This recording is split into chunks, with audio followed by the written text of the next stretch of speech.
Okay, welcome back to Chika's Diaspora Diaries. My name is Chika. It is very nice to meet you.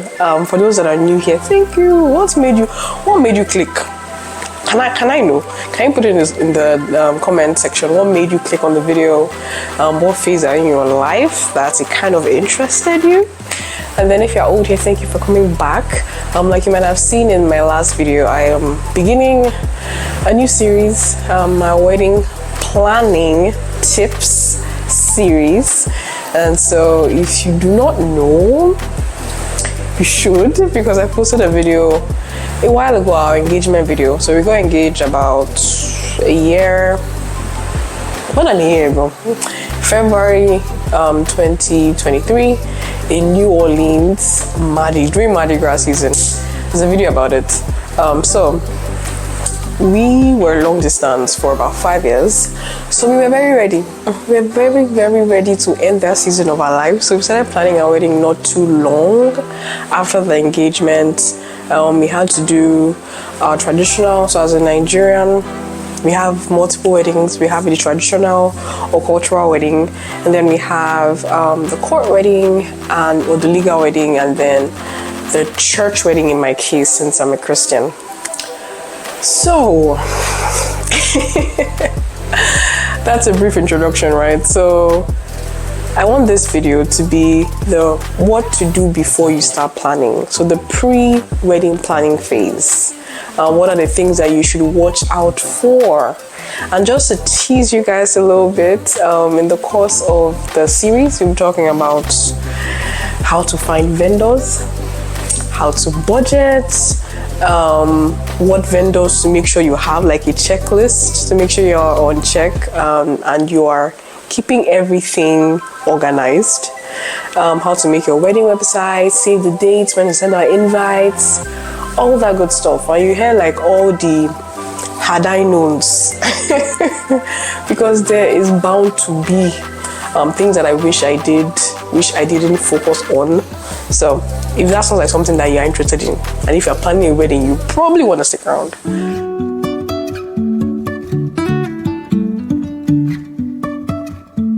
Life is a winding road. So now the pre-wedding phase.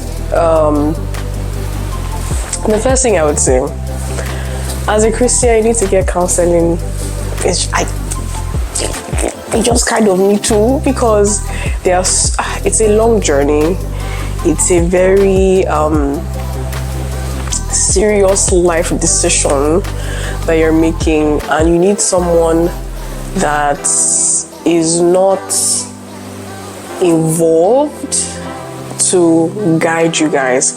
I'm not necessarily saying that you find things that you didn't know about your husband to be, your wife to be, but there might be questions you haven't asked yet, you haven't discussed, and that you didn't know the answer was different from your own answer.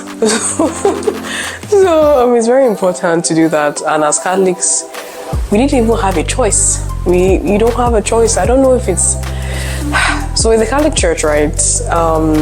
It is organized into dioceses. Something went wrong. Please try again. Ignore Siri. The Catholic Church is organized into dioceses and archdiocese. Oh, God of mercy. I'm a Catholic. So basically, there are different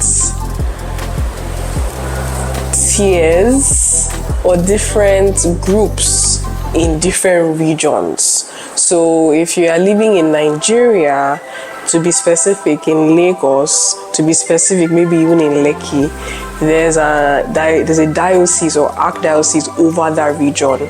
So you have like a bishop, an archbishop that oversees that region. And sometimes they have slightly different regulations, right? So for us, we wanted to get married in Dallas, Texas, because we have more family there. Even though we live in Oregon, we have more family there. It's easier to find Nigerian vendors in Dallas. It's easier to find flights to Dallas. It's cheaper, it's a central region. And so we're like, why not? So, but the archdiocese over that region is Fort Worth, they have a lot of rules, like no kidding, and they have to approve you getting married. You can't just walk in church and be like, oh, I want to get married next week. Cool? No, cool. So yeah, we had to do a pre-Cana class, which is like a typical marriage counseling class.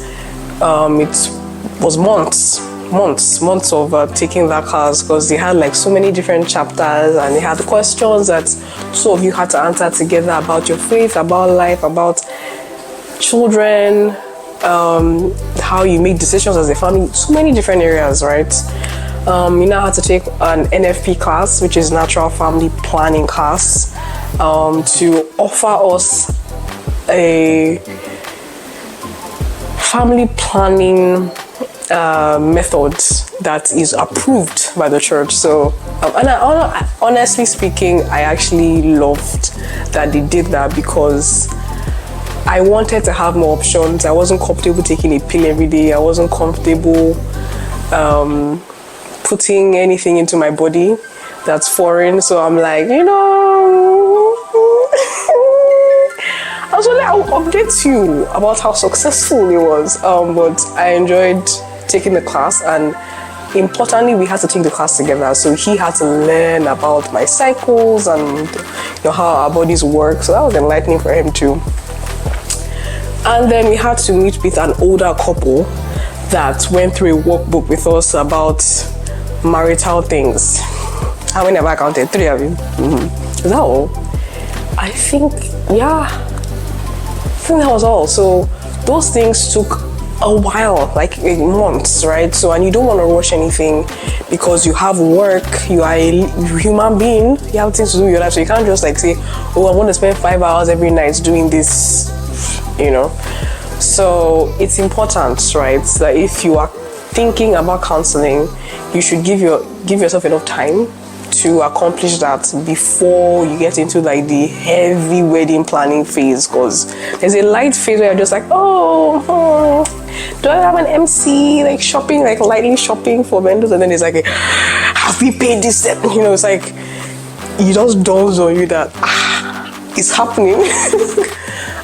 So the first point is counseling, and give yourself enough time to do that. The next point is important, because it kind of determines the next phase of your planning, and it's what kind of wedding do you want to have? Like, what size of wedding do you want to have? Do you want it to be indoors, outdoors, a really big wedding, small wedding, medium sized? It's important you make this decision with the people that are paying for the wedding. So if that's you and your partner, people should decide what your purse can carry, because I would never advise anybody to go into debt or to be having sleepless nights Macau wedding because of a wedding. It's a one-day thing. Like, it's one day. In the next 5 years, who will remember who they even danced with that day? It's like just to celebrate your love. So don't overdo it. I'd say make sure it's a reasonable wedding for you too, and that will determine your budget size, right? What you're going to start, the number you will have in your head, so you know the kind of vendors you want to get. If you're having like a large size wedding, you want a whole party, then your budget is going to be heavy, and it's going to accommodate a lot of heavy vendors, But if you want a small wedding, like abego, do we really need this kind of caterer? let's think about it. So definitely want to have that discussion with the parties involved. Okay. All right. Now, excuse me. I think it's the last thing. The last pre-wedding checklist you want to have is deciding on if you want a wedding planner or a wedding coordinator, because this also determines the subsequent parts of this planning phase for you. A wedding planner is someone who starts with you from the beginning. In fact, once you say, I do, They are there with you throughout the process till you leave that your reception hall that night. In fact, after the after party, right?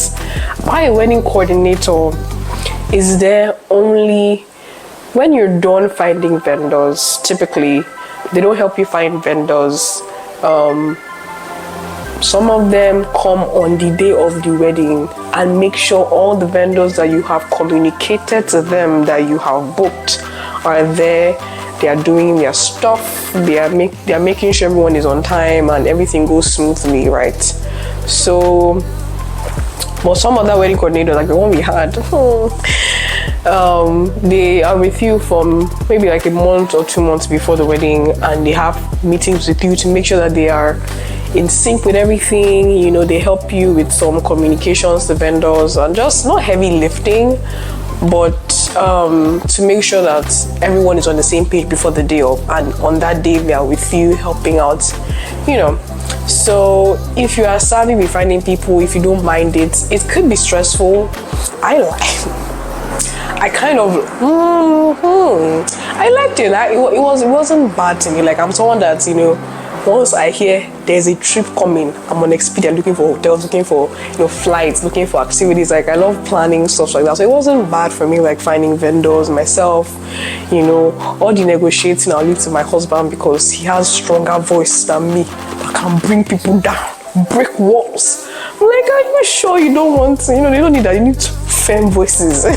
So, but it was a tag team effort, which worked out well for us. We went with a wedding coordinator, and that was fun, and it fit our budget quite nicely. So, that's something you want to keep in mind too as well. Okay. So for this series, let me put this here, that it is mainly for your court or church wedding that I will be giving tips for. It might apply to traditional weddings, like Nigerian traditional weddings, but we didn't have ours in the States. We had ours in Nigeria. We weren't, fun fact, we were not there. If you want to hear that story, leave a comment in the comment section. But yeah, you ready? Don't be anxious, okay? Just take a deep breath. We'll walk through this together. If I can do it, you can do it. If you want to hear more tips about wedding planning in the States, then stick around. I'll see you in the next video. Bye.